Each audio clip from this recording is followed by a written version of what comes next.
According to the National Electrical Code, specifically Section 408.5, raceways and cable shall not enter a building at a point more than 3 feet, which is equivalent to 914 millimeters above the finished grade or accessible to pedestrians.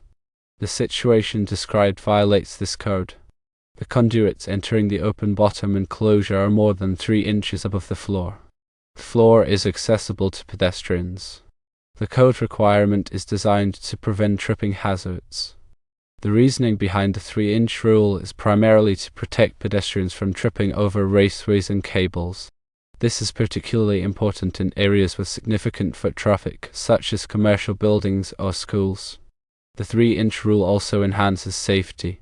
If a raceway or cable is damaged, it can create a tripping hazard or even potentially cause an electrical fire. Electrical fires and electrocution are potentially lethal. The National Electrical Code or NEC sets the standard for safe electrical installation to prevent such dangerous issues. The NEC is updated regularly to reflect current safety practices. The 3-inch rule helps to ensure a safer environment for pedestrians by minimizing potential tripping hazards associated with electrical raceways and cables entering a building.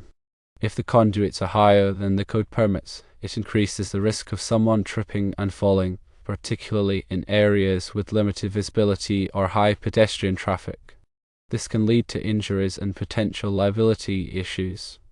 The code aims to mitigate these risks.